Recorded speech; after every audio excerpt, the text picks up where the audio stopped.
Hello, everybody. My name is DrNiggle, and welcome to the Church of Chonkwij podcast. I am joined this week by Kosen, Masami, OmegaConstruct, and a very special guest star, Zero Burn. How is everyone? How was the week? How's the snow? Plentiful. Blissfully absent. I wish we had the snow that the Northeast is currently getting right now, but I probably am the only one that feels that way. Yes, that would be correct. At least between us. Yeah, Zero got snow yesterday. Omega and I are getting snow today, and we'll probably both be getting snow well into tomorrow, and I will be getting snow into the day after that. All I have to say is you're welcome. I mean, it's pretty. I'm thoroughly enjoying it. I'm not going to enjoy going out at 7 o'clock in the morning and shoveling tomorrow, but I'm going to do it. I don't have to shovel it. It's great. I live in an apartment. There's a Mexican that my landlord pays to do that. Oh my god. Well, that's not racist. That's just a fact of New York City. Yep, that's true. That's that is accurate, but what's paid, I assume, very well. What's the temp gonna be like accompanying that snowfall? Is it gonna be below freezing at any point in time, or are you guys gonna be at like a comfortable 30 degrees? No, it's gonna rain, dude. I mean, 30 degrees is below freezing. It's gonna rain. It's gonna get into 34, 35, 36 up here at least. So it's actually starting to flip-flop right now between snowing and raining outside. And the snow is going to get dense. It's going to get packed. It's going to be super heavy by tomorrow. Yeah. Yeah, I went out and shoveled both of our vehicles out this morning, mine and the wife's, and then I took her car out first thing this morning because all of the roads were clear. I have to give it to the Virginia Department of Transportation. They do a great job in the county keeping the roads clean. But and I also have to give it to the property management company, the crew that they hired to keep our parking lot clean, has done an amazing job. It has been, there's not been a spot of ice on the blacktop this entire time. Now, the sidewalks, completely different story. I fell and busted my ass this morning, and it was hilarious. Right. So. You know, I keep forgetting that you live in Virginia. I keep wanting to say you live in Texas. I keep wanting to say Georgia. I don't know whether to be offended or. What's hilarious is that I said that very same thing to you. Not like, I mean, it feels like not that long ago, but it's probably been a few months. In your household, do you just refer to Zero as if he's in Texas? I don't know. Is that like a subconscious thing that maybe is happening? It's like the subconscious spreading of the idea. It's more along the lines of that. It's the accent that kind of throws me off, because even though there are so many different variations to the quote unquote Southern accent, as there's a difference between somebody that has a Louisiana accent and a Texan accent and a Carolinian accent or a Florida accent and so on and so forth.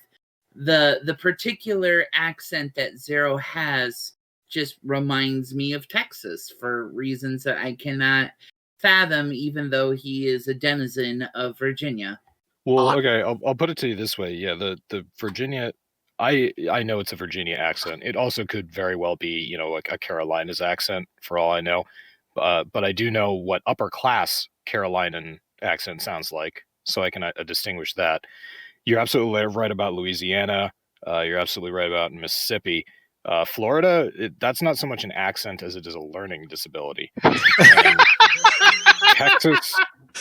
Texas sort of sounds like, I guess it sort of sounds like Virginia, but to me it's a lot rougher, coarser. So I always picture you on the East Coast, Zero. Well, I know you're in Virginia. I just sometimes imagine that you're in Georgia. And I'm like, Virginia goes from Kentucky and Tennessee all the way up to Washington, D.C. So in Virginia, you have accents from, the mid-Atlantic non-accent like I have all the way down through, Zero's drawl and far worse even. Oh, There's even a touch of Appalachia in some areas with West Virginia up there. Like Virginia's got a fuck ton of accents, and it's kind of impossible to pin down. If you ever want to hear what the absolute worst accent in the entire state of Virginia is, look up and listen to one of Ward Burton, NASCAR driver Ward Burton's victory speeches. His accent, he is from South Boston, Virginia. And his accent, I don't think the man ever closes his mouth when he's talking. Oh, damn. Yeah, no, he is Warburton. His name Warburton. That's how he talks, like the whole time. And it's like, oh my God, dude, please stop. Just stop. You're making the rest of us look bad. Stop. I'll never get away. That guys were up there all damn day. Yeah, you're right. This guy's accent is this is thick. So I'm looking at a YouTube video called Ward Burton is Pissed. Yeah. It is in the good way. No, look, it's exactly the kind of piss that you'd expect from someone like down in Virginia, where they're like, they're standing here, they're going to be a gentleman and explain things to you, but gosh almighty, they sure are angry. You've never heard pissed off until you've heard Southern old lady pissed off. It's absolutely amazing. You've never heard pissed off until you've heard old British lady pissed off. That's also true as well. See, British is another one where it's impossible to tell because, like, oh no, I can it's tell. like you go 5 miles over to the next town and it's a different accent, and then 5 more miles over to the next town and it's a different accent. And then you go to a big city and it's got 6 different accents that all originated from that different city, depending on what class your ancestors were from, generations ago. And it all just sounds ridiculous. I can tell, but I've spent time over there and I've watched a whole lot of TV from over there. I can at very least tell you the difference between a London accent and a Liverpool accent. Mm-hmm. Everybody knows Cockney. Cockney is the stereotypical one that everyone just sort of plugs into British people, but it's actually, I don't know if I've ever heard that many people that speak with a Cockney accent in real life. Not really, no. UFC commentators who do a lot of their European shows that are from England, and they all have drastically different accents. Oh yeah, no, yeah, they've got some. It's crazy. I was trying to remember where. I mean, I know. Okay, Eric Idle from Monty Python. He was born in South Shields in County Durham. Mm-hmm. But there's a particular accent, and I'm blanking on the name, and I'm going to remember it halfway through the podcast of the accent that he grew up around. And it's another example of like, well, actually, you know what? It's not that uncommon in Massachusetts and Rhode Island and Connecticut. We've sort of got the same thing going on. I talk like this. I was brought up, with this accent. I spent a lot of time in Boston, however, and I'm very familiar with the Boston accent. That's totally a thing. There's also a Southie accent. There's also an accent when you go out to the Cape. Actually, I just did part of it right there. There's this stereotype of people from Maine that like sitting in the rocket chairs going, "Storm's coming." That is a Maine thing to do. It's also a Rhode Island thing to do. It's also a Cape thing to do. You put or right in front of your yes or your yup, and I slip into it. So we've noticed. The long and the short of this, it used to be a fun conversation about how what Zero was doing in Georgia. Zero, why are you living in Texas? And it's turned into, if you really want to analyze shit, there are a whole bunch of accents within 200 miles of me. But if we're being 100% honest, I work in the customer service field. And every single customer that I talk to is like, "Where are you from?" And I'm like, "Virginia." And they're like, "Oh, I swear you're from Texas." Every single time. It is single customer is like, "Texas." And I'm like, there are more Southern accents than just Texas. Yeah, there's Texas and Louisiana, and Louisiana that's is about just it. Texas with a mouthful of gumbo. Well, Well, no, you have to Cajun. Cajun Oh. is very different. Like the Cajun drawl in like that part of Louisiana is so different because I mean the history. I there. know a couple of Creole folks. My grandma Gwen would eviscerate you if she heard that out of your mouth. I mean, that's practically a different language. True. When they start talking with their mouthfuls of gumbo. No, I love it. I love it. I miss my grandma Gwen. That's like if you murdered French and then added it to Texas accent. That's what you get. Well, you want that accent, then you go out to the bayou and you listen to their accent then. God. That's not something you can easily understand. I'm making fun of people from the bayou. Well, actually, I am making fun of the people from the bayou. You're all inbred hicks. Aww. To all our 2 people who listen in the bayou, because the only 2 people there have a radio.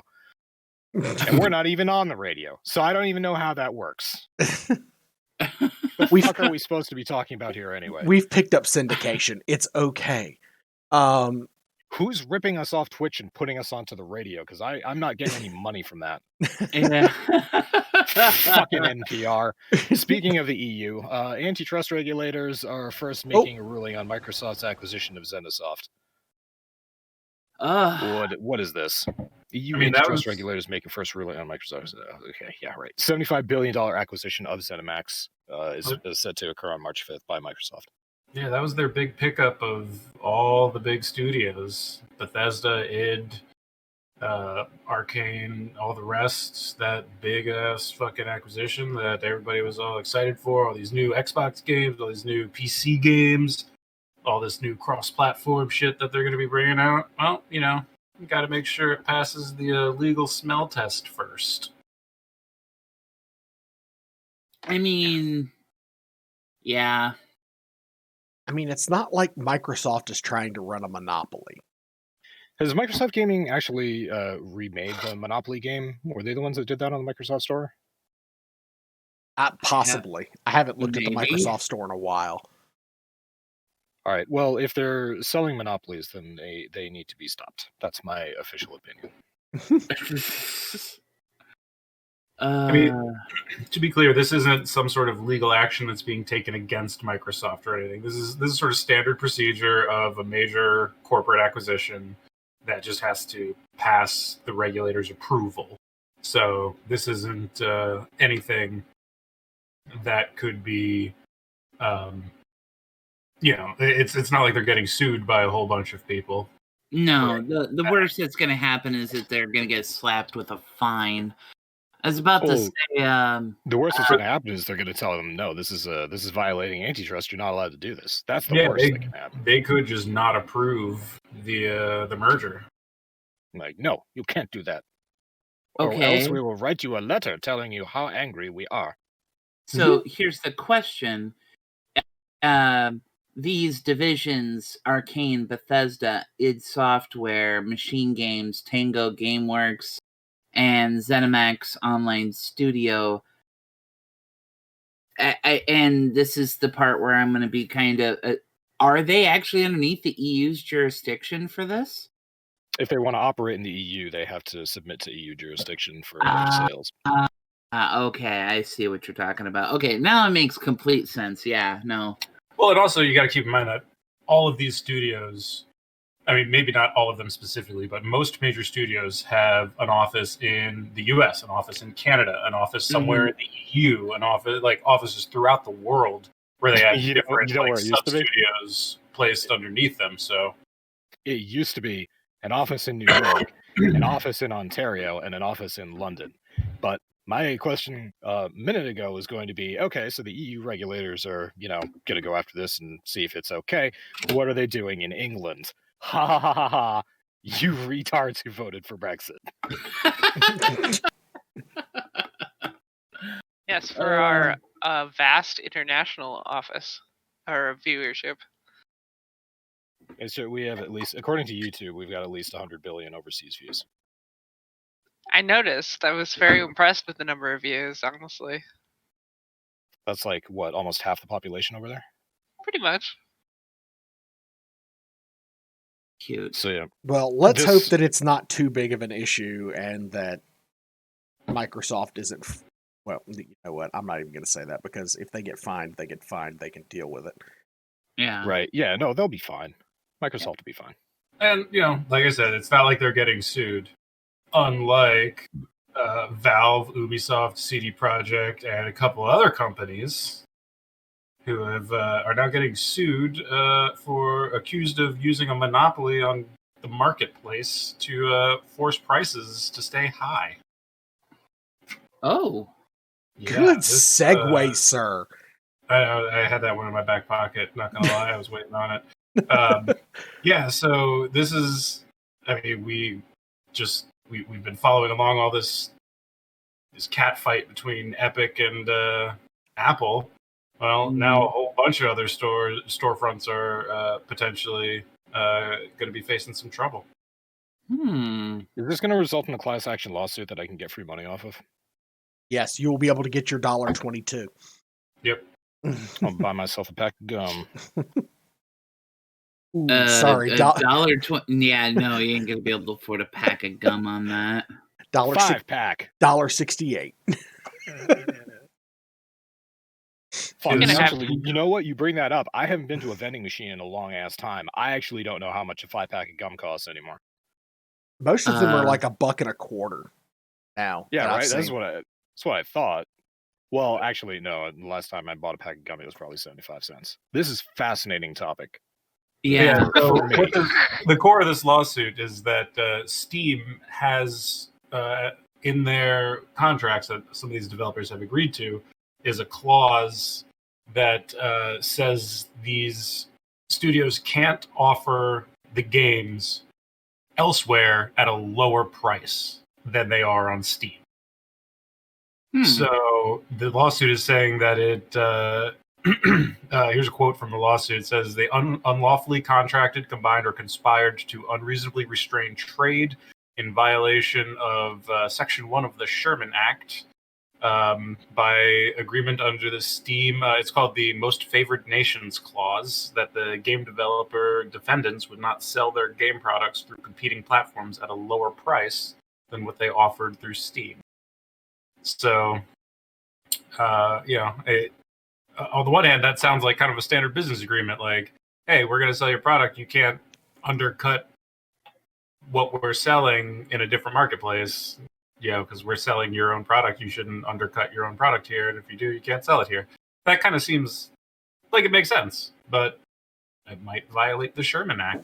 I don't know what the Sherman Act is, but I know there's a Sherman tank. So I imagine if they are found guilty, they get shot with a tank gun. That would be cool. So I have to. When I read this article, it was because when I see favored nations, the first thing I think of is and good Lord, I am totally showing how Southern I am here. In professional wrestling, there is in wrestling contracts, there is something called a favored nations. And if a wrestler comes into a company on a favored nations contract, then nobody after him or her can be paid more than that contracted wrestler is being paid. And and if they are, the contract is then adjusted for the first person who has the favored nations. That was Zero. You did a total 180 there. You said, this is showing how Southern you are. That doesn't. It just shows that you have an insider knowledge of an industry, which is a good thing. It's an expertise. It's a specialty. What I thought you were going to do after you said, "Oh, this is going to show how Southern I am," was start talking about favorite son. Oh, thank you for that. But yeah, no, it that favored nations isn't used much anymore. It was used real big back in the WCW, WWE Monday Night Wars days, because when Scott Hall went over from WWE to WCW, he had a favored nations, and when Kevin Nash came over, because he was going to be making more money because he had held more titles in the WWE than Scott Hall did, Scott Hall's contract got bumped up, and then it just kept going up to where they were making $6, $7, $8 million a year, to sit at home with quote unquote injuries. But anyway, I digress. Hello, No, Kirby. this is good. It ties into what we're talking about right now, which is essentially who would win in a no holds barred Sunday Night SmackDown? A team of Dwayne The Rock Johnson, Triple H, and Stone Cold Steve Austin, or a Sherman tank? The fact that people need to think about this should tell you something about Dwayne The Rock Johnson. I mean, yeah. Oh, that's to awesome. be absolutely honest, I'm actually more interested at near the end of this article here. It's actually really funny because it says here, I have it on good authority that everyone at Devolver enrolled in law school today, so no one can answer the question until at least the first semester is over, Devolver rep Stephanie Tinsley said in a statement. In talking about the fact of the matter that Devolver indicated that it was prepared to fight the suit in court, but then there's this little quip about the fact of the matter that they just started law school. I'm not even sure whether or not what? Look, fuck?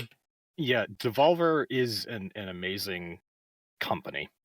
Not only for the scope of products that they put out, but for their marketing ability. They're on the ball. And anybody who is listening out there who hasn't already, do yourself a favor, go onto YouTube, look up Devolver Digital EA, or any of the press. I'm pretty sure that it was E3 that they put out their special press releases for. But yeah, if the thumbnail of the video has a very frightening looking corporate executive lady drenched in blood on it, it's the correct video. Okay. Devolver Digital is a company that I enjoy. They actually put out a game that I started playing recently called Spiritfarer, and also My Friend Pedro. If these games ring a bell to anyone, My Friend Pedro actually won some awards we discussed last year on a podcast. But yeah, Devolver, I can see how they would be tied up with this as well. Tied up in this as well. I haven't even been drinking, and they are primarily marketing on Steam, I believe. I don't know if they sell their games on any other platform. So yeah, this would impact them as well. Well, it basically the suit names Ubisoft, CD Projekt Red, Devolver Digital, and a couple of other indie studios that basically agreed to Steam's distribution agreement. Devolver Digital, not to be confused with their sister company, Dissolver Visual. Nice. Yes, nice. But yeah, I just like the comment that was made here is just like the irreverence to the fact of the matter that they've been named in a lawsuit, yet they're still planning on fighting the actual lawsuit itself. Is I have to say that takes some balls. I'm not gonna lie. I enjoy the snark that that Devolver's rep put in there. I mean, kind of like I said, like I feel like the result of, I mean, I'm no lawyer or anything like that, but I feel like this is just gonna end up being like, yeah, that's kind of just standard business practice. Like, you agree to these terms, and if this was illegal, I feel like this would have been challenged long ago. What's going to happen here, I'll just predict it now. If this doesn't turn into a full-blown, very serious thing where it's a complete analysis of how games and products in general are sold on the internet, if it doesn't turn into any of that, it's going to turn into one of those cases where these companies say, we're very, very sorry, they're going to pay a fine, and I'm going to get about $350. That's what I believe is going to happen. So yeah, and it's unfortunate, but that's how shit works. And we're not going to see like a more competitive price market for games. Like we're still going to have to rely on Steam sales as well as also Humble Bundle and other crap like that in order to get these games at a cheaper price, rather than these platforms actually competing against each other for sales, like Epic and Steam and other or GOG or anything like that, actually legitimately competing against each other for prices and whatnot. Well, here's the thing. All right, if you want to go into the purely speculative market here, I'm fine doing that. The competition that GOG and Epic and Steam have right now is relatively fair compared to a hypothetical scenario where a federal ruling comes down that says, okay, you can't lock people into exclusivity anymore. You can't tell them what to charge. All right, if you want to charge it on your store, fine, but you can't tell them what they're going to charge for their product on other stores. Right. That sound in theory, that sounds like a reasonable thing to say, giving power to all the rest of them. Fine. If that happens, we just get another gaming market that's basically the Amazon of gaming. Everyone goes there. Right. And all the other sites just fall away. If that happened, I imagine what would happen is somehow Epic would score the rights to sell everything for cheaper than on Steam and GOG. GOG cannot compete. I love them for other reasons, but they cannot compete in the modern games market because they just don't have that momentum that Steam and Epic have. Right. Steam would probably crumble because their whole model is based on money grubbing, which is understandable because they've been around for so long, and that's just how capitalism works. So Epic would come out probably the clear winner somehow. I don't know how. Somehow they would. They'd sell everything cheaper. Everyone would move over to Epic. The other services would die. And there, back to what I said about Amazon. So there's your paranoid conspiracy theory aspect of this. Right. And you're probably not wrong. The moment that you the moment that the limits are removed, it's basically the moment that the limits are removed and that exclusivity is basically taken away, and there's no, because the exclusivity is in it of itself almost a form of regulation. It's not, but it's kind of like its own form of regulation, and it's what keeps there being an actual variety of these various platforms providing video games. But the moment that they're reviewed, or the moment that the exclusivity is reviewed, basically he who has the widest bank vault and ass to shit out money is going to be the clear winner here. And currently at this moment in time, Epic does have the biggest bank load due to the fact that they can pull from their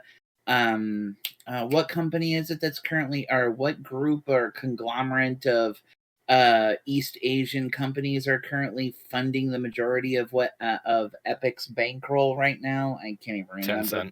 Tencent, yeah. And so with the amount of money that company is able to basically dive in there, why wouldn't they at that point? As we were discussing last podcast, I mean, if they can make a shit ton of money, of course they're going to throw money at it to, basically win that market over and they wouldn't even have to do anything. They'd just be like, yeah, go ahead, sell the games as cheap as you possibly can and get everybody over here. They're going to, if we're the only platform that people are going to buy games from on the internet, fuck, do it. I mean, we'll still make money. I think that's just, I gotta disagree, because I think that's just super dismissive of Steam's dominant market share, because Steam is still by far the market leader over Epic. I mean, Epic's been making noise with their free games and their exclusivity and whatnot, but I think by the numbers, they are still by far the dominant seller of video games. And how long has Epic been in the market? That doesn't matter. What matters is where things stand right now.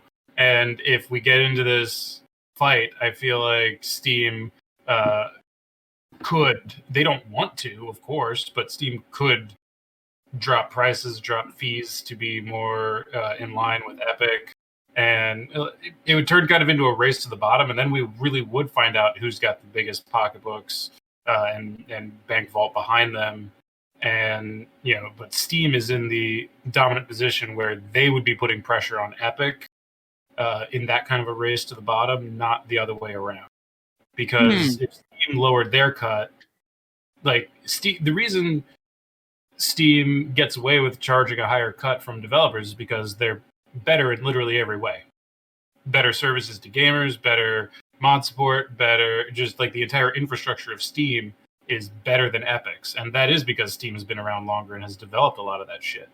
So if Steam decides, okay, you know what, fuck it, we're going to charge the same percentage that Epic charges, Epic's not going to get any more exclusives.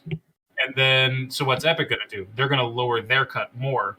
And then Steam's going to be like, fuck you, we'll match you. And then Steam is going to be pushing Epic to the bottom rather than the other way around. So I feel like in this case, I think don't underestimate Steam's ability to still throw their weight around. To be honest, until I met you guys, I didn't even realize there was something other than Steam that you could buy games from. I didn't know GOG existed. Yeah.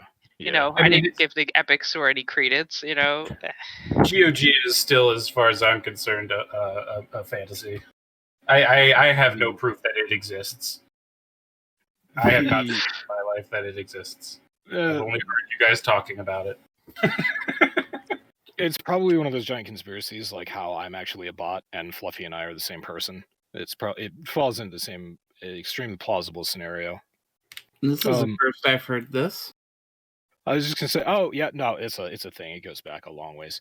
I was just gonna go out on a limb here, and I was gonna guess that the additional features and options that Steam offers its marketplace clients are probably funded by the percent cut that it takes. So I was gonna guess that if they had to cut down on the percentage that they charge for people selling on their store, the additional services that make them superior over Epic are probably going to suffer because of that.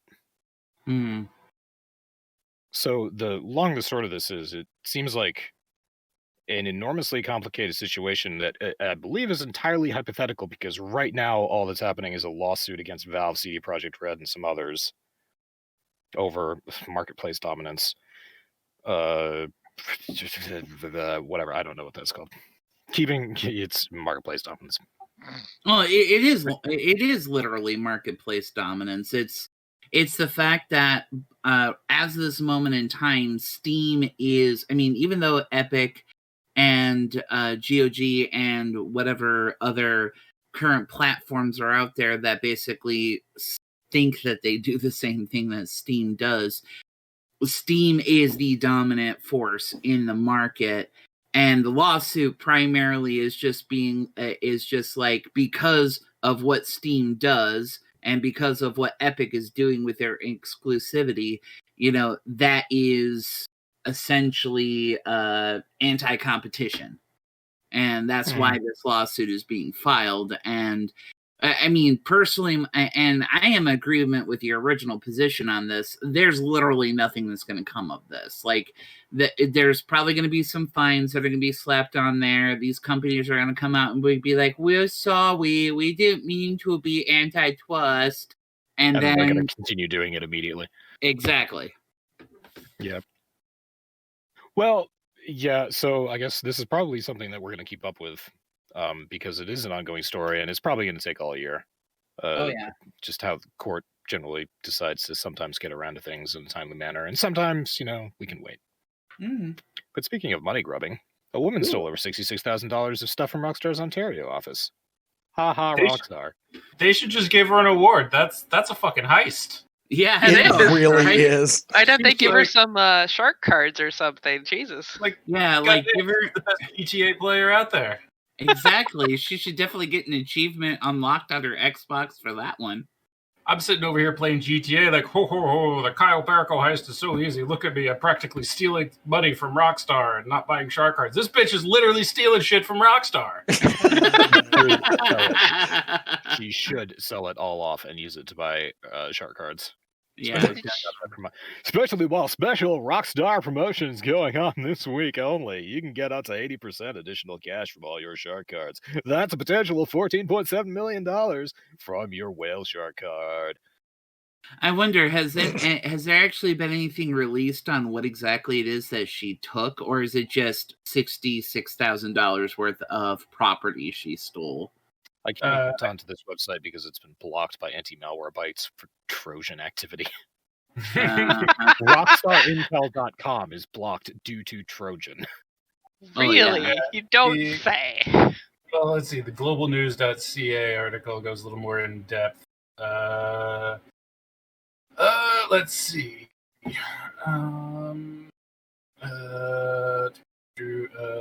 Over a 3-day period, in late January, she stole a car, a couple of jackets, an iPhone, which was also used in a number of fraudulent purchases using Apple Pay. And she faces 18 charges of theft over $5,000, fraudulent use of a credit card, and trafficking property obtained by a crime. So it doesn't give too many specifics, but she apparently... Was she an employee or just a random car. woman? They almost make it sound like it's a random woman that is... Like, how did she get access to some of this stuff? But she did it apparently over Christmas. Oh. I was going to say, Masami, if you've ever seen Catch Me If You Can, you'll know that if you... No, sorry, it wasn't Catch Me If You Can. It was an episode of 30 Rock. It was episode of 30 Rock where Matt Damon says, I've been upstairs in the White House while the Obamas were asleep. If you wear a pilot's uniform and walk with confidence, people will let you go pretty much anywhere. That's true. Social engineering is absolutely a thing. So just dress up like an airline pilot and have your little rolly backpack or rolly briefcase behind you and just walk right into the Rockstar offices. No If I questions dressed asked. up like a pilot, I'd be more likely to reenact Airplane. I mean, that's fine too. Hey, that's completely valid. But now I want to watch Catch Me If You Can again. I actually really like that movie. Do you like gladiators, Billy? The other one you could do is if you wear a white hard hat and a high-vis vest and carry a clipboard, you can go in. Yep. Yeah, that's true. Yeah, Delivery that's Man is also a good one too. You're the contractor. You're the contractor. I prefer the reflective vest and the hard hat and the jeans, just so that I can open up manhole covers and nobody will ask me why. Checking for underground bunkers. That's all. Obviously. Sure. We'll count. That sounds better than what I had in mind. So yeah, woman actually reenacted GTA in real life. Good for her. Unfortunately, she stole an iPhone, which is kind of a dick move. I was gonna say if you were gonna do this and you were gonna have some fun with it, you'd find. I bet everyone in the Rockstar office has a Funko Pop in their office. It's just something that I imagine every employee has. Go into all the offices and steal the Funko Pops. Don't even steal the funny. Funko Pop. No. Even better, don't steal them. Take them and move them around to different offices. Ooh, See, yes. That's way better. That's a way better idea. I was That's thinking not- of ways you could make money. Yeah, that's not theft. That's just a prank. Yeah, that's something that I would have done working back at NEC, like tying chairs to the ceiling so that when people came back in the room, there were chairs hanging. That was actually great. I got That's pictures great. of that still. Oh my god, that's amazing.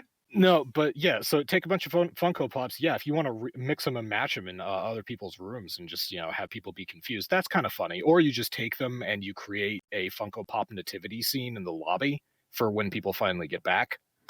Or what you do is you actually steal a bunch of shit and rearrange the Funko Pops, and that can be your calling card, like the Wet Bandits. Ooh, Yes. I am a fan of that too as well. Wherever you go, you rearrange Funko Pops. Yep. I will say this: my sister came into my office and moved one item in my office, and I didn't notice it, but it felt like the energy in the room felt weird for like a week until I looked up on a shelf and noticed that my Jerry Garcia Funko Pop had been turned ever so slightly. Like, Wow. yeah, and I was like, what? Ugh, I hate it. I'm very particular about the way all of my stuff is set up in my office, and Hey, feng shui is real, man. yeah. Now that I know that, Zero, my thing for you would be move the statue, but I would rotate it just slightly, maybe like 1 or 2 degrees every day for as long as it took for you to notice. That is so amazing. I love it. Well, no, my sister also, we shared an apartment for a short period of time, and I used to get at her, and I think this is her way of paying me back for what I did.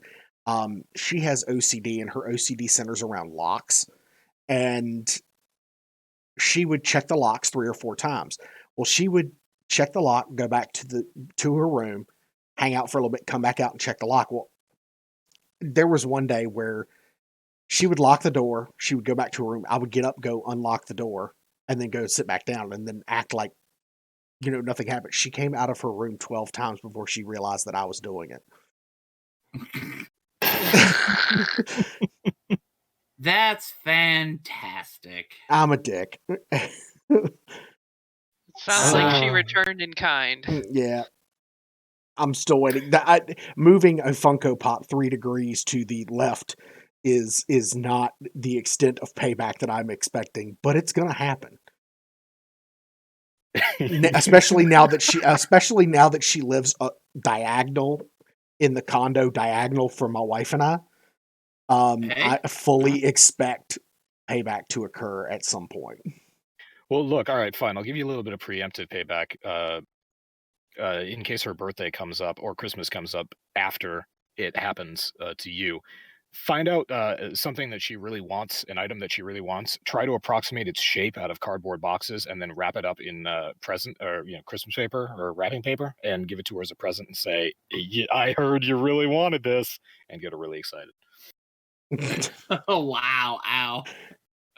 See, I wanted to do that this year, but come to find out, one of her friends and one of the guys that helps mod her streams bought her the Animal Crossing edition Switch. And I was going to, because I have an old Switch box, and I was just going to wrap the old Switch box empty and put a Switch gift card inside of it. Put a brick inside of it. Yeah, that's a nice thing too. Include a gift card to Denny's. Yeah. So you're saying you're going to make a Switch? Oh. That one hurt a little bit. It's been a while. That's nice. That's refreshing. You're welcome. So, speaking of dicks, I don't know. Almost 750 million free games claimed on Epic last year. That's what happens when you offer people AAA titles for free. You give out 750 million free games. So good on Epic. I have never bought anything on their store, but I have a library full of games. See, yeah, I don't ever plan on buying an Epic game. But yeah, I sure do enjoy the freebies. I've actually been playing a few of them recently. They're kind of good. And fuck them. It's funny. It's funny. What was it? It was what, right as about 2 months after lockdowns went into place. Omega said, "Hey, they've got Killing Floor 2 for free. You should get that, and we can play that together." And him, or Omega, myself, and Leetness played that for a little bit. And then it got to a point where I was like, I hate the Epic client, and I actually went and bought the full version on Steam because I refused to pay for the full version on Epic. I just got the free version. Like, it was a fucking different version of the game that you couldn't do custom maps on with me. And like, we could only do like the official the official Killing Floor servers. We couldn't do any custom modded servers or shit like that, which is where a lot of the real fun is. And like, that's just shitty. Speaking again of why fucking Epic is a worse product than Steam. Well, I remember we had this conversation. Why are there 2 versions of the game? Why is there a version for Epic and a version for Steam? Apart from the fact that that's logistically unnecessary for a company, it just seems like expensive. Keeping up with 2 builds. Yeah, right. The reason was because Epic has no mod support. It has no custom game support. It didn't have the functionality to play those games. Like, it just wasn't there. Like, when I play a custom map on Killing Floor, it's all mods that are on the Steam Workshop. Like, the maps are uploaded to the Steam Workshop. That's where they all are. Epic doesn't have that shit. Mm-hmm. But so just because I understand what you're saying, but I still think just because Epic doesn't have a mod platform doesn't mean that you can't play a game that has mod support on it. Well, yeah, and I'm not necessarily saying it's a completely different build of the game, so much as like Except they it was. I were remember. not compatible. I remember that. Versions were just not compatible. Yeah, no, I remember that you I think it was you and Zero talking at the time, because I also ended up getting Killing Floor on Steam. And you were talking about version numbers, and that's how you discovered that they're not the same. They're not technically the same executable. They're actually a different product. I thought that's what happened. That there was one build number for Epic and a different build number for Steam. Well, and yeah, whenever you tried to start a game, it was like you need to upgrade to the current version of the game or something like that. it was not only that, but we had to go through a massive fucking headache just to get, because you were on the Steam client and I was on the Epic client, to get our clients to link up so that we could actually play the game together. Was a massive headache. Omega did find someone made a whole post about you need to go into this folder, you need to alter this yes, and then it file. worked. Yeah, and then it worked, but there was like an INI setting that needed to be modified, which is just plain text. It's pretty easy, but it's really hard when you don't know it's there. Yeah, I had to, when I was using my ultra wide monitor, I had to go in and mess around with the INI file for Fallout 4, because Bethesda's Fallout 4 client does not support ultra wide monitors, apparently, without having to physically go in and adjust everything. Too much for it to handle. Yeah, no, I was gonna say that it was the same as or I was gonna say that there was another problem with Fallout 4, but it wasn't Fallout 4, it was actually Cyberpunk. Cyberpunk was the one that has an INI file attached to it that has memory limits for your hardware. And that was something that we covered the week that Cyberpunk came out. Somebody went on Reddit and said, "Hey, I figured out why your game's broke." And they just went into the INI file and they increased memory allocation for everything. But yeah, that's the power of a good old INI file. 750 million free games. So download the Epic client and start getting your free games. What I want to know is, like, I would love to see a breakdown. We won't know it until if without access to their internal numbers. But like, what is the actual monetary value of free games that they gave away? And I also kind of want to know, like, do they pay out the game devs for giving away these games for free, or do the developers have to, be willing to give away the game for free for a day, or I wonder how that, or a week? I wonder how that works, because 750 million games. Some of the games that I've got are still retailing for like a full $60 launch price. A lot of them are like $15, $10, $30, but still, like, then Civ 6 comes along. That's potentially billions of dollars. Well, easily 750 million games. That's easily billions of dollars. They must be worth it. Epic's stock price has pretty much consistently gone up. So they must be making it work. It's not so much whether or not if Epic is making it work. Is the actual companies, the ones that develop these games and whatnot, is it worth it to them? Oh, fuck it. No, fuck them. No, that's not how this works. Okay, Steve, Valve and Epic and GOG come first, and then all their developers can suck it, because if they want access to those markets, they bend over and they take it. Please and thank you, you'll do it. Fair enough. Back to the cynicism of capitalism. Yay. So anyway, yeah, talking about cynicism and capitalism and Europolice, Europol takes down world's worst malware botnet. Is it really the worst malware botnet? Was it Emotep? Was that the one? Yeah, Emotep. Emotep. Yes, it is Emotep. Emotep. Yeah, Europol, a huge. When they advertised it on Twitter, it's Netherlands, France, Canada, UK, Germany, Lithuania, USA, and Ukraine have finally broken into that botnet, and it was Emotet started back in 2014 stealing banking information, and it's just grown since then. So, yeah, it's kind of cool. That is impressive that they finally took it down. Huh. The world's most dangerous malware botnet. That's impressive. Emotet has made news several times before this. The most significant thing that they did, however, was back in, I believe it was between 25 and 3000 BC, during the reign of King C0C, when they designed his funeral complex and invented basically the first iteration of a pyramid by placing several mastabas atop one another. Since then, they have obviously moved into hacking,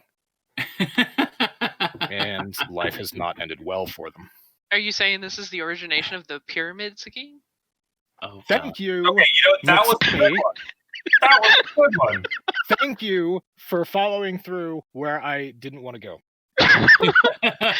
You're welcome. I have not peeked. Let's see here. Emotet. So, Go ahead. Go ahead, Kosen. I was just going to say she should have quit while she was ahead.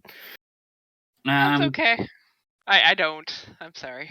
And she never will. That's okay. That's why I love her.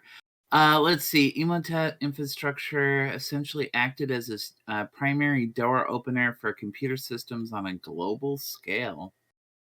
Huh. Wow. I'll have to be honest. I never kept track of stuff like this before, so this is actually deeply fascinating story-wise. Like, I have heard of these kind of malware botnets and whatnot, but I just never knew the specific story on this one. I'm a little disappointed actually that they got rid of him after the second movie.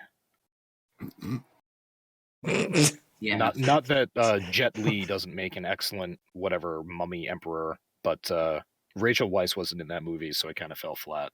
Obviously. There is no Mummy 3. It does not exist. There's also this too as well.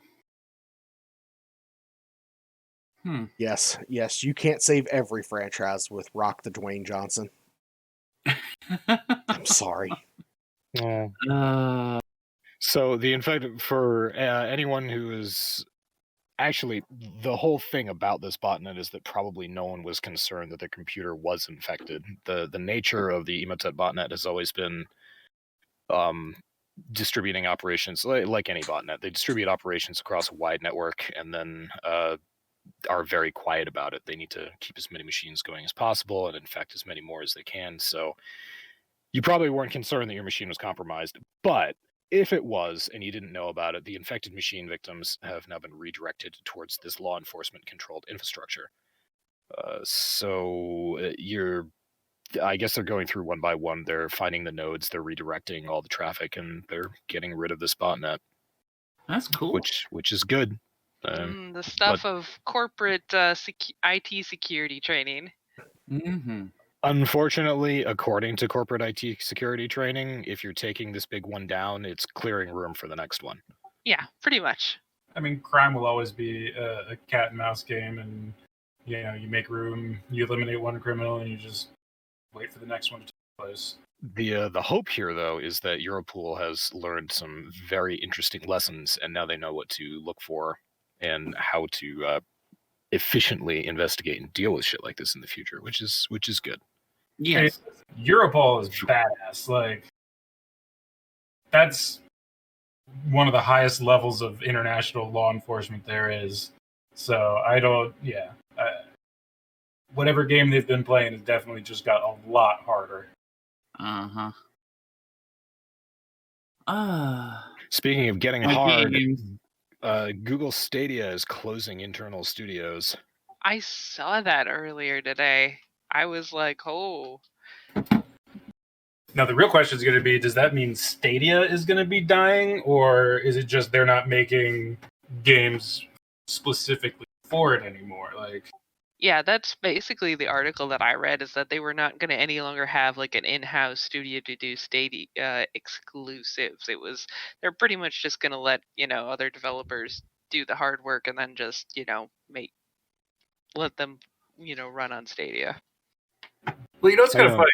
If you've ever followed any of Google's excursions into different industries, this kind of follows a pattern by them, where they break into an industry, they fuck shit up a little bit, they destabilize it, they prove it can be done better, cheaper, a different way, and then instead of just following through, they just kind of back off, and they kind of keep what they have, but they just stop expanding it. I have my cell service is through Project Fi, which is Google's cell phone service. Yeah, And so is it's ours, really actually. fucking great. But they've really put no effort recently into expanding it or really growing it. It's only available on a select few phones, which include the Google Pixels, which I have, which are great fucking phones. But you look at Google Fiber, they rolled it out in a few cities. Service is great. It was cheaper. It was faster than the competition. What Google kind of does with a lot of these things is just come out as a fuck you to the established industry, destabilize it by showing that it can be done cheaper and can be done better, and rather than actually doing it themselves, that seems to be their goal, is just to kind of give a fuck you to established industries that kind of have a stranglehold and do things in a shitty anti-consumer way, like cable internet, like cell phone companies.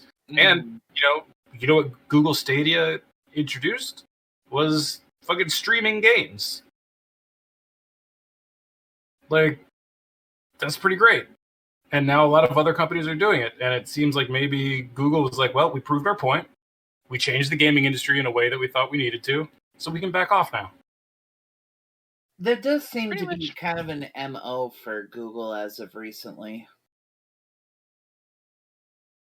Ever since Google took out I think it was a requirement in all their employee contracts not to be evil, or it could have actually just been their mission statement as a company, not to be evil. Ever since they removed that, I've grown more cynical about Alphabet Incorporated, everything Google related. So maybe. But yeah, they're closing their internal studios. That should be interesting to see what comes of that. I think it might have just been Google realized, wait a minute, we have no real interest in developing video games. What the fuck are we doing? Wait, I don't want to be here. And you just drop everything, turn around, and leave. Basically. I'm not even supposed to be here today. Depending on the way how that Google, how Google handles things, I could see Stadia sticking around for a little bit, and then I could just kind of see it blissfully passing out of the memory of most people, except with the exception of an except few, kind of like Google Glass. Well, see, but why would they even need to? Because what Google Stadia is streaming games from a centralized server. Right. They're getting out of the business of making games, but think about Cyberpunk launch. What was the word at Cyberpunk launch? Google Stadia is the most stable way to play it. Consoles suck. You need top shelf hardware on your PC to play it. Google Stadia works. So, and from that angle, what does Google need to keep running Stadia? They just need server space. And Google has a fuck ton of server space. That's true. Yeah, but it's all devoted to indexing porn search results. Which is important. Because truly the internet is for porn. All right. No, I mean the future of Stadia. Is it? Wait, I know we keep on saying Stadia. Is it Stadia or Stadia? Not Stadia.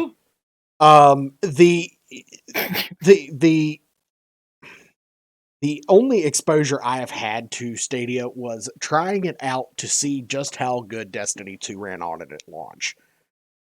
And yeah, it ran just about as garbage as it did on the Xbox.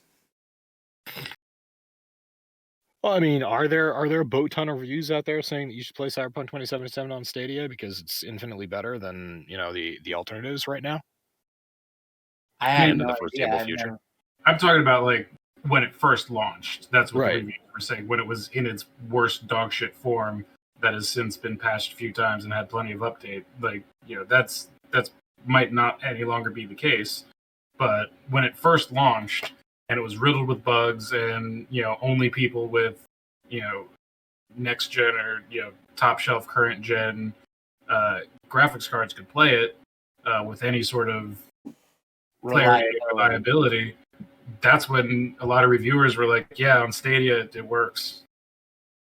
I see what he's getting at. Okay. Wait, what is Stadia's primary utilization? Is that on mobile devices? So I've actually pulled up the Google Stadia page because I'll be honest, I know jack all. So I was actually looking at this. You can play Stadia on your computer using the latest Chrome browser, or Gotcha. Okay. compatible Android phone tablet using the Stadia app, or on a TV using a Chromecast Ultra with the Stadia controller. Oh, cute.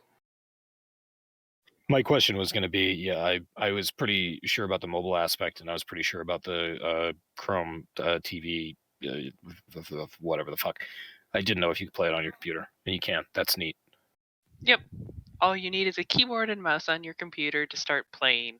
If you have a favorite controller, many of them are compatible with Stadia on computers and Android devices via USB cable or Bluetooth. You can also use a Stadia controller. Surprise. So look, the potential for that we've already talked about is great. I mean, if Google Stadia continues to... It's a shame they're closing down internal studios. It's a shame, but I hope that doesn't mean that Stadia is going away, because it is great in principle. No longer having to shell out thousands of dollars for a PC gaming rig if you want to play Cyberpunk or an equivalent game. That's fantastic.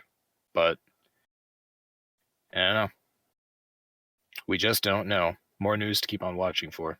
The state of Stadia. BlizzCon info tease. So are you gonna Oh, sorry. Go ahead. So actually, I was playing Warcraft for a little bit today, and they've already released the game packs that you can get, or the item packs that you can get for the different games. They range anywhere from $19.99 all the way up to $39.99, and you get various and sundry shinies for within the different games that are available through the Blizzard launch client. As cool as they look, they are not worth $40 to get. This particular article is, showing, that this is what's going to happen. This is, the schedule, the kickoff at 2 p.m.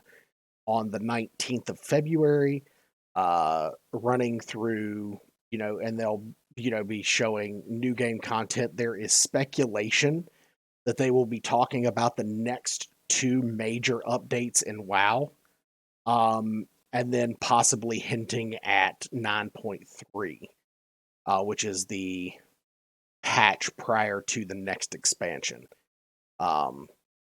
So that's what I know on the Warcraft front.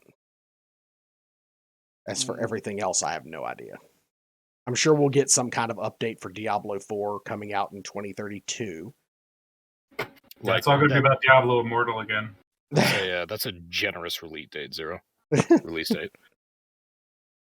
That's 30th anniversary? Yeah, Blizzard is turning 30 apparently. Oh yeah, that's right. It's just like the way how that it was worded in the article, 30th anniversary Overwatch player icon. And I was just like, wait a second, Overwatch isn't that fucking old. But then I was like, wait a second, yeah, Blizzard is that old, because I remembered playing The Lost Vikings on Super Nintendo, so that's a thing. No, Overwatch was actually just the slowest development cycle ever for a video game. It was first conceived of as 2D stick figures in a 16-bit environment, but here we are. Yeah, exactly. I mean, there's always been hints at the fact that they want to do a Overwatch 2, so they could be approaching that too. There's no hint to it. They have a full fleshed out website with backstory and everything showing for Overwatch 2. Yeah, there's actually going to be campaign in the new one. Ooh. So Actual like single player campaign storyline shit? no, it's going to be like, I mean, you can do single player, but it's best with friends. Okay. Yeah, you know, I'm sure it'll be an extremely enjoyable 48 minutes of gameplay. for the dozen or so people that are interested in single player Overwatch. Yeah. Yeah. I love how everything on here that's coming soon has a fat asterisk after it. Diablo 3 Wings. Who doesn't love coming the fat soon. asterisk? I mean, after seeing CD Projekt Red fuck up their timelines hard, who wants to commit to a goddamn time period? Yeah. Usually, well, yeah. This is going to be. Is this the second BlizzCon since they separated with Activision? Yes. Yes. So, yeah. And I'm happy about that. is this also going to be the second one they've done that's actually not going to be in person but online?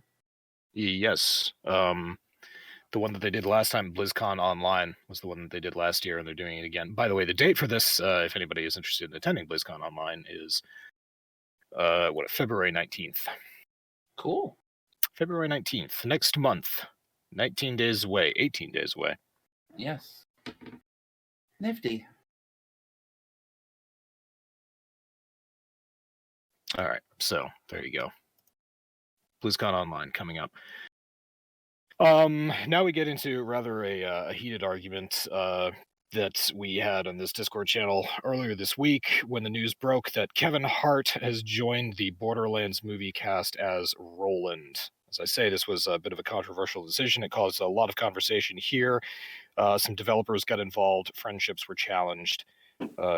Great swaths of saliva were spat at monitors during loud arguments. And yeah, people don't think that Roland should be played by Kevin Hart, or Kevin Hart is just not the right person as Roland. And the prevailing argument was that Kevin Hart was just swallowed up by this company because he's a big name right now, and that seems like a good way to get their movie some attention. I mean, Well, I mean, they're it not sure. wrong. I mean, it kind of worked. I mean, controversy breeds publicity, whether good or bad. That Yeah. is true. I don't have a problem with it. I think Kevin Hart's going to do fine. The only reason that I think that, though, is because Chris Tucker doesn't do fucking movies anymore. Chris Tucker, where did you go? Come back. We love you. I'm sure he'll be sure to watch this. I was about to say, Chris Tucker has Chris Tucker money. He doesn't need to do movies anymore. Whatever. He follows me on Twitter. He can get into contact with me if he wants. Personally, Yeah. myself, I could give zero shits about this. I mean, I don't see Kevin Hart as Roland, but I mean, I understand why he was chosen for the role. Like, it makes sense to me, like, why a movie studio would basically cast him for the role. He's got name recognition. He fits the stereotype for Roland slightly, not all the way, just slightly. Like, he's adjacent to the actual stereotype itself. But they're mainly going off of name recognition for him. I was going to look. I don't know that much about the character of Roland. I do know a fair bit about Kevin Hart, though. Has anyone ever seen Kevin Hart do a role other than the wacky side, like comedy sidekick, or the wacky, or not wacky, just the comic relief, basically? No. No. I'm unaware of a movie where he's actually like serious, except for the only one that came close is the one where he pretends to be your best friend so that you can have a best man at your wedding, whatever that was called. I couldn't tell you what that is. I couldn't tell you either. I saw it and then I forgot about it, apparently. Yeah, I was about to say, yeah, like the idea of like Roland in the first Borderlands game was a main character, and even I would say that he's a main character, even though he's one of the side characters in Borderlands 2. He is a core character to the franchise, and just like personality wise, the way how that Roland is generally portrayed by his voice actor and by the writing that they did for the story just does not seem to be an appropriate role for Kevin Hart. But I mean, that doesn't mean that Kevin Hart can't do it. It just, based on the movies that have previously been done by Kevin Hart and the roles that he is typically casted for, does not seem to be a good fit. But that doesn't mean that he can't do it. It's just, we've only ever seen him be the wacky, goofy, side character to a main character. He is, especially when he's paired up with a much bigger guy, like say The Rock, for instance, or somebody else in that particular thing. And Kevin Hart just kind of plays off of that very, very well. But now for him to be the big, muscle-bound main protagonist hero that actually has more of a dry sense of humor than the wacky sense of humor that Kevin Hart has, it's going to be interesting to see how that happens, or how that works out. Movie I was thinking of, by Kevin the way, Hart was... is like... Sorry, you go ahead.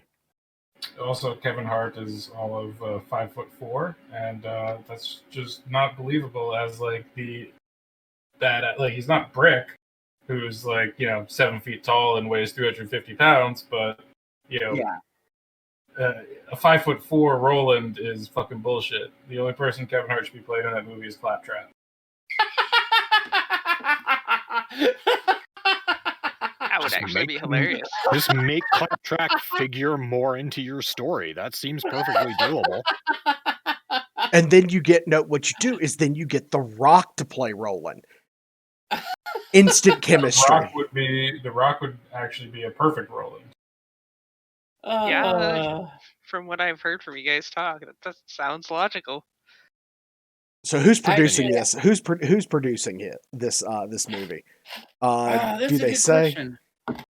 Because if they are listening to this podcast, which we know you are, yes, okay, obviously. we know you are. Switch it up. Take our advice. Switch it up. Just trust us on this. Hey, you know who's directing it? It's Eli Roth. We know Eli Roth. We do. Eli Roth. If anybody, probably his most notable role that people would remember him from was from Quentin Tarantino's *Inglourious Basterds*, where he played Donnie Donowitz, the bear. Yeah, Bear 2. That was a great movie. Yeah, hey, he had a great role in it, especially the end when he's strapped with dynamite and he's got a Tommy gun. And he's just firing into crowds of Nazis, and he looks like he is having a great day. Yeah. I mean, wouldn't you be having a great day? I mean, yeah, up to the point where I exploded. Right. So if you click on his name in the article, it goes back to a previous article that PC Gamer did about basically Borderlands movies apparently being directed by gore lover Eli Roth. And it actually says near the end of the actual article that he mentioned the fact that he wants Dwayne "The Rock" Johnson to play Claptrap. Oh, God. Fucking opposite day?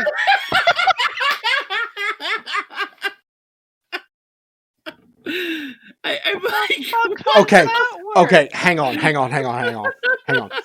Because if you think back, if you watched wrestling at all in the 90s, The Rock's humor in the 90s may actually work, but he would have to get back into that frame of mind.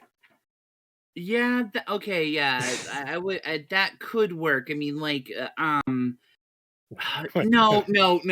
I can't. I'm trying. No. Zero. Are you talking about the penis in Uranus? Yes. Yeah. Oh my God. or his 2 or hour long The Rock, This Is Your Life that he did with Mankind. By the way, if you have never seen that, Mick Foley is a goddamn genius and needs to be cherished and protected always. But it was the funniest thing in the world just watching The Rock play off of Mick Foley for that entire hour-long segment. Oh, that's actually kind of hilarious. Now all of a sudden I'm hoping that they do a movie where they basically have Tiny Tina basically run a Bunkers and Badass episode game, and then we actually get our official D&D movie from that. Nah, good luck. I know. So, all right, if I were 1.5% more loser than I already am, I would compare this to Superman's Bizarro World, where Kevin Hart is playing Roland and The Rock is playing Claptrap. But since Kevin Hart has been announced as Roland, he's probably definitely locked into that role, and he's not going to take it well if he all of a sudden gets put into the wacky sidekick role next to Dwayne The Rock Johnson again. That is true. So it's probably Kevin Hart. So going back to what Omega said, you remember in Lord of the Rings how they did like the whole trickery to make With Ian the McKellen hobbits, look yeah. taller than all the rest of the characters and all the rest of that crap, just like camera angles and shit. I think we're going to be seeing that with Kevin Hart, where it's like he is made to look like an enormous warrior, and he's like standing on a box while people are talking to him and everything. Of Or course. do you think that people are just it's going to be like a Michael Fassbender playing Steve Jobs? It's like they didn't try to make him look like Steve Jobs because it doesn't fucking matter. It's just, that's not the point of the movie. You think it's going to be one of those situations where they don't care and they just make Roland a tiny little guy who barks like a chihuahua, or are they going to make Kevin Hart look like he's 6'4"? Oh, I can suspend my disbelief to a point. Them making Kevin Hart look tall is a bridge too far. Well, they'll I kind probably of agree. Yeah, it'll depend on. They'll probably do it the same way that they do with like every fucking Tom Cruise movie out there, because Tom Cruise is also very, very short. But if you watch any of his movies, you would never fucking know that, because like under most of his contracts, like it's basically put out there that Tom Cruise like has it in his contract that he's not supposed to be made to look like he's short. Tom Tom Cruise Cruise- requires lifts. It's written into his contract. Tom Cruise with a size complex. Gee, didn't see that coming. Tom Cruise also, the whole reason he's, if we call back to the Family Guy episode, the whole reason Tom Cruise is running in all of his movies is because he's trying to outrun the gay thoughts. That is, that's accurate. What Kosen just said about, what did you just say? Now all I can think about is Tom Cruise. So, yes, all right. Tom Cruise is a less than average height in real life, which there's nothing wrong with. But yeah, in all of his movies, he appears to be, your average 6 foot tall human being. The reason I think that he gets away with that is because he has never looked short in a movie. That's not the image that he has. Kevin Hart, on the other hand, has done comedies next to The Rock. And Right. the funny part was the size differential, so Kevin Hart looks tiny. We all associate Kevin Hart being a small guy, which is why it's funny when he shows up in The Secret Life of Pets playing the tiny bunny. Because we're just like, yeah, that fits. Oh, that's him? Okay. Yeah. I have seen something with him in it. Yeah. Oh, So also Kate Blanchett is supposed to be in the Borderlands movie too as well. She's super well, I mean, she's not like super tall, but she's like 5'9". I wonder what role she's gonna be playing. Lilith.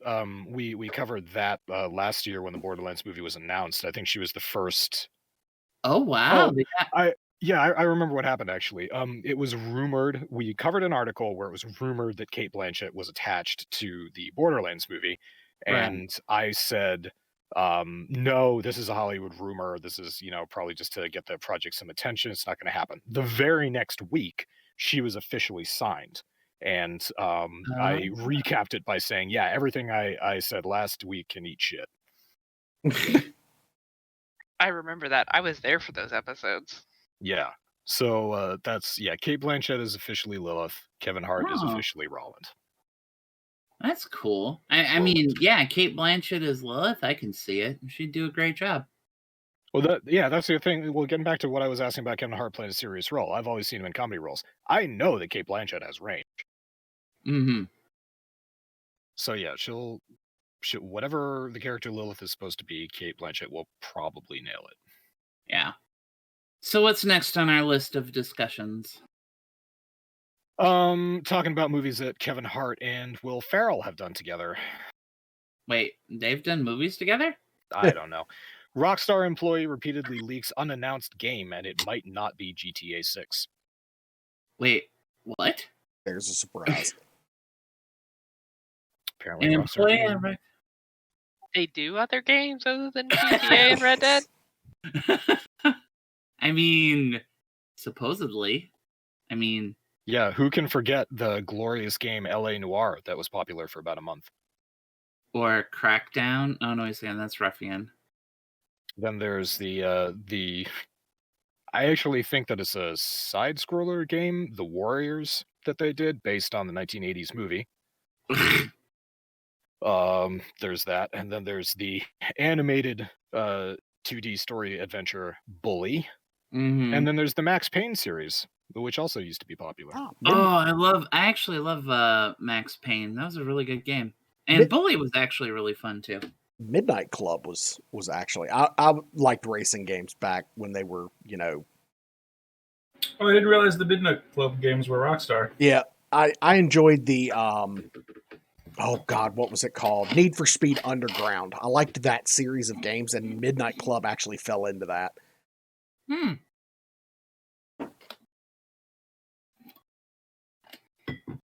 Huh. Interesting. I'm not. Okay, all right. GTA The Boys Homelander mod makes Los Santos even deadlier. Okay, never mind. I'm just not gonna look at that. It just sounds dumb. So good show. Anyway, does it say what this next game is? No, this is pure rumor mill stuff that's going around. What happened was a Rockstar employee updated their LinkedIn account and included on their unannounced game. Like they're currently working on an unannounced game. And the rumor mill got kicked into overdrive because the speculation is basically that like Rockstar has already admitted that GTA 6 is in the work. Red Dead 2 just came out. So their two biggest properties that, people might be hyped about, there would be no reason to put unannounced game on your LinkedIn resume if that were the case. Like, it's not a secret that GTA 6 is in development. So if you're working on GTA 6, just go ahead and put it out there. Like, Rockstar has said that they're far away from announcing a release date for GTA 6. Like, they're far away from doing anything like that. But, like, it's not a secret that GTA 6 is in development. So it's purely just rumor mill speculation of the fact that, this person put unannounced game on their resume. So if it was GTA 6, they would have just said GTA 6. So what could it be? I'm sure we will find out at some foreseeable future date.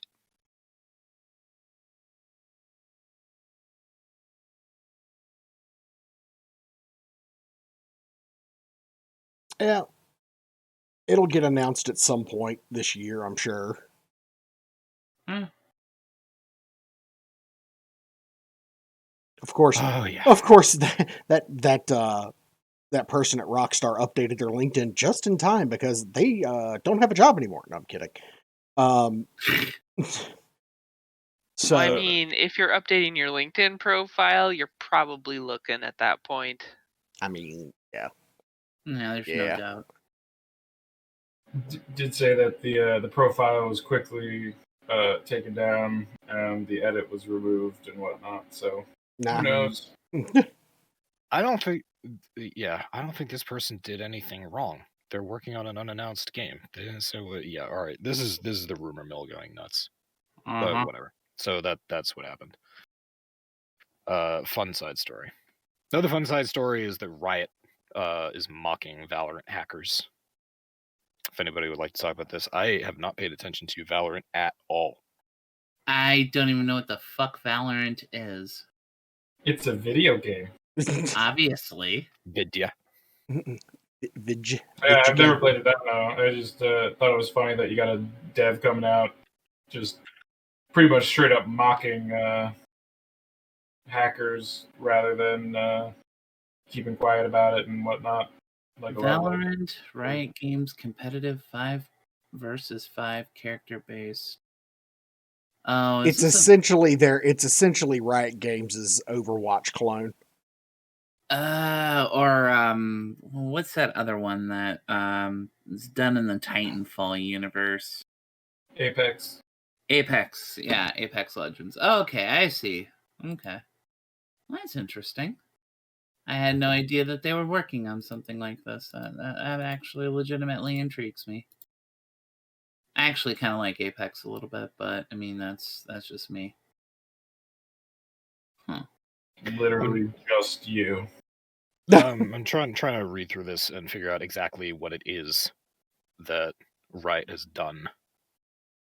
Yeah. Besides, this is the game. I'm pretty sure Apex didn't do it. I think Valorant was the first one to do it. To identify cheaters and then pair cheaters with other cheaters. That's hilarious. I'm pretty sure we covered that article a couple of months ago. Mm-hmm. But yeah, I'm just reading through this article, seeing if there's any like hilarious shit that they've done. But no, it's just a tweet that they made that was just basically calling them out. Got it. The type of behavior which can involve playing with a hack-based cheater or Smurf account is known colloquially as bussing, and Riot is instituting a 90-day penalty for players who participate in such activity, as well as looking on how to recalibrate ranks for the innocent players affected by the behavior. Oh, that's nice.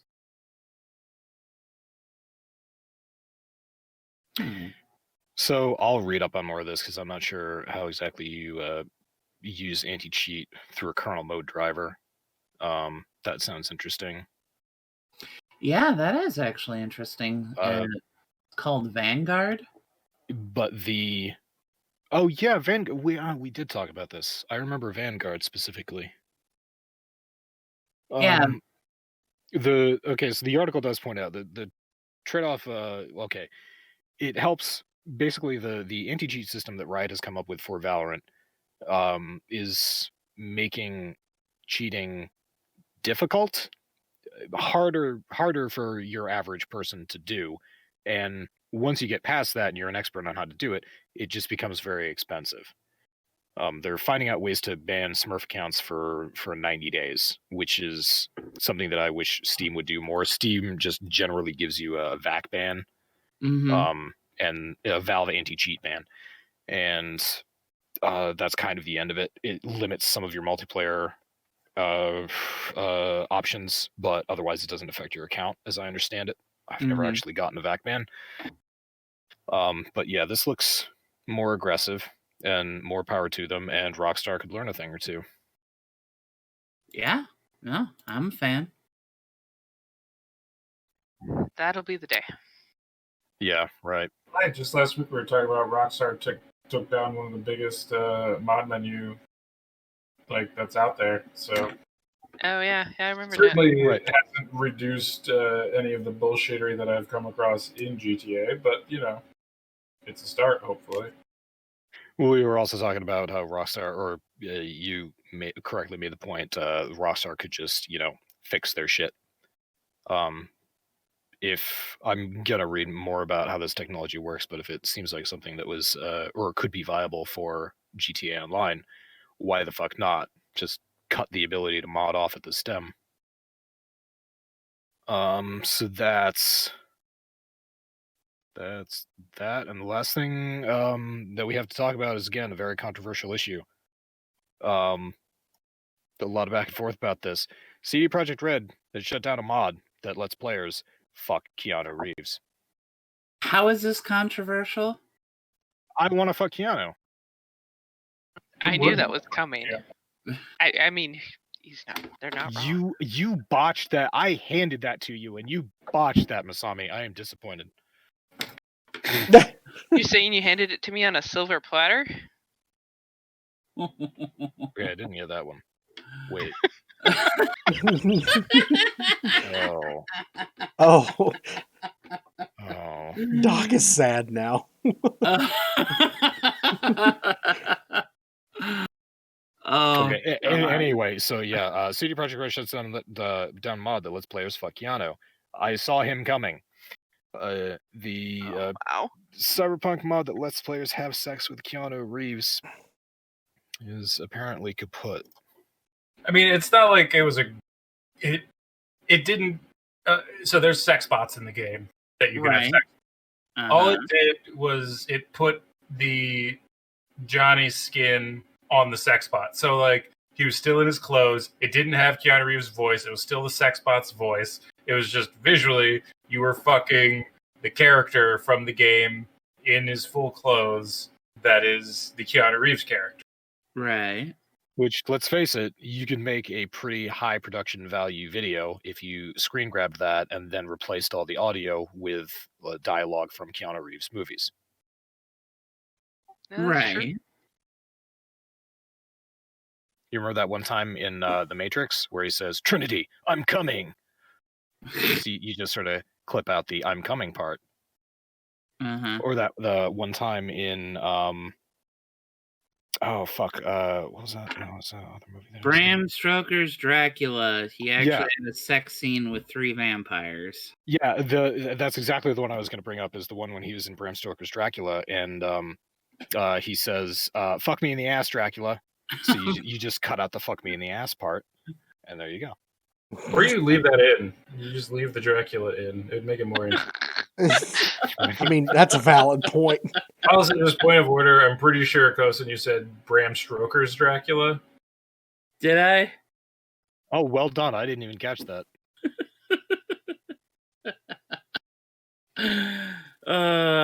Yes, I did say Bram Stoker's. Good times. Yes.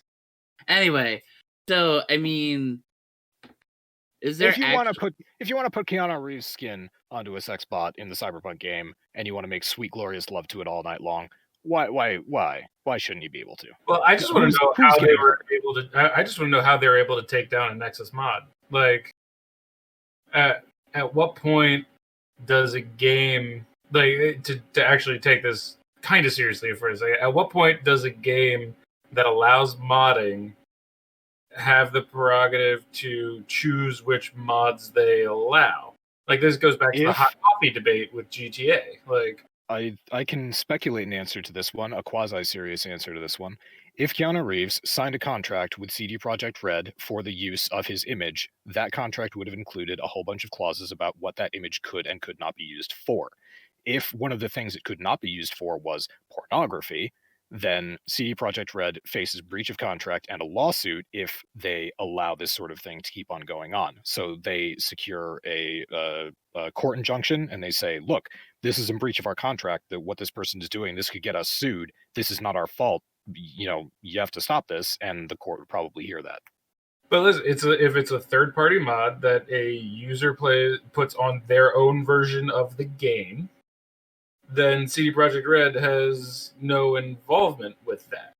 Like, the whole point of modding is that you should be able to do whatever the fuck you want with your games, and you know, if you have the capabilities and the know-how, you can fucking do it. That's kind of what modding is all about. And so it unless they remove the ability to put any skins on the sex bots, I don't think there's a good argument for banning a certain skin on a sex bot.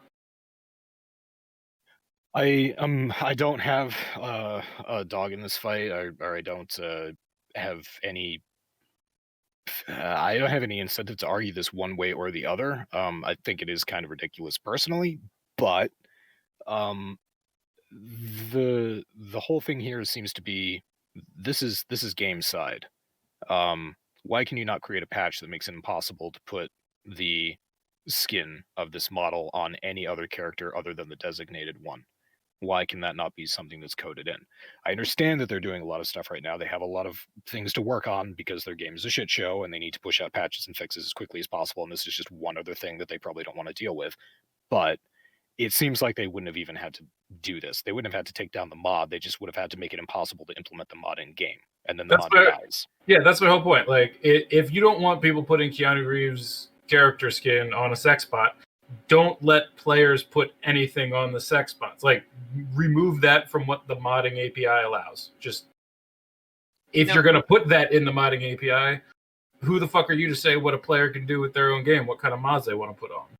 I think you're kind of onto something there, Doc. They've got other things they're using their programmers for. Their legal team is probably, not only got their hands full with those lawsuits, but that's one more thing they can do. It's opposed to bothering the programmers for the fix. Okay, they might just be getting to it later and, using the legal thing for right now.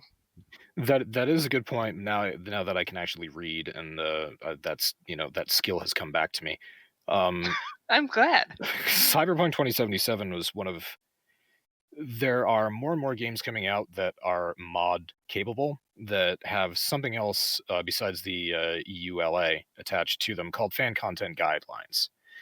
Fan content guidelines are sort of an extenuation, and I'm not exactly sure how this is legal everywhere, because it probably isn't. It probably only works in places that haven't thought about a law like this before.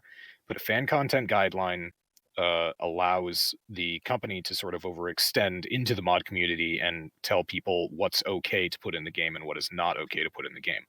I don't believe... Actually, you know what? In my state, that probably would be legal. But I don't see how that could be universally legal. I think that points towards sort of a... We're hoping that this doesn't get challenged. Because if it does, it probably won't stand up. Absolutely. I would like to see this survive a court challenge. I would like to see that get challenged legally. That is the official legal explanation from CD Projekt Red, is that this mod was in violation, not in violation of the EULA, but in violation of their fan content guidelines. So somehow they drew that up. They're not stupid. They have a legal team. Somehow they drew this up and expected that it was going to work at least somewhere. So that's what they're doing. They're enforcing something that they created, and maybe it will be challenged, but it's probably not going to be challenged from the modding community on Nexus mods, because those people are great. They're just usually not rich. Yeah, some lawyer would have to take that up for love of the principle. Get the chances. The thing is whether or not if it'll actually be worth pursuing or not at this point. I mean, from the deeper meaning behind it, it probably would be worth pursuing it. But I mean, chances are you're probably not going to see anybody actually take that up unless they have a pretty impressive legal fund that they're willing to throw behind it in order to pursue it. Who knows? Making us think about this, maybe the ACLU will pick it up. It depends on who the creator of the mod was, because I mean, honestly, if it's enforceable in the particular market where the modder lives, then that's all there is to it. But if it's not, then yeah, it'll fall apart. You bring a good question. Usually when there's something perverted, it comes out of the south of the United States, particularly Florida. But there are a lot of people worldwide who would really like to fuck Keanu Reeves. Everyone in this room included. Yeah. I mean, yeah. Absolutely. So, yeah. It could come from anywhere in the world. I almost started taking offense because he said the southern portion of the United States, and I started taking offense, and then he said Florida, and I was like, no, totally could see that.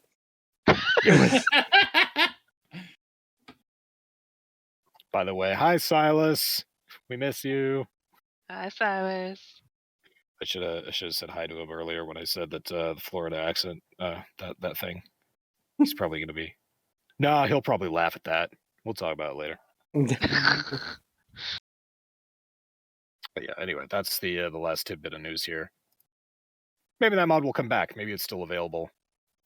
Usually when something gets kicked off Nexus mods, it finds its way somewhere else. If old adage, if you put it onto the internet, it's on the internet forever. Yeah, I mean, pretty much. So you can, if you look hard enough, I'm sure you can find this, and you can have an engaging night with Keanu, and it will leave you breathless. All right. Is that about it? That about wrap it up? Yeah, I think so. I don't think there's anything else on the list that needs to be talked about unless somebody wants to add something. I wanted to. We all said hi to Kirby in the chat. Yeah. Yeah. Thank you, Rep Kirby, for joining us. Yeah, Always nice to see absolutely. Kirby around. He's a good guy. All right, then, everybody. Thank you for joining us on the Church of Chonkwij podcast. It's been a blast. We'll be back next week, and I hope you all had a great time. Here's Zero to take you out. Everybody, thank you for joining us tonight. Like Doc said, we're back here, same bat time, same bat channel. Next week, keeping an eye on Twitter for streaming updates. I may start streaming again this week. It has been a very rough couple of weeks, and I have not really felt like streaming. I've had other things going on in real life that needed to be addressed and have not had the chance to stream. Really appreciate everybody coming out tonight, and we will see you guys next Monday for the Church of Chonkwij podcast. Everybody have a great rest of your week. Enjoy your weekend. And if you enjoy sports ball, enjoy the Super Bowl. Digital Keanu penis. We are the night.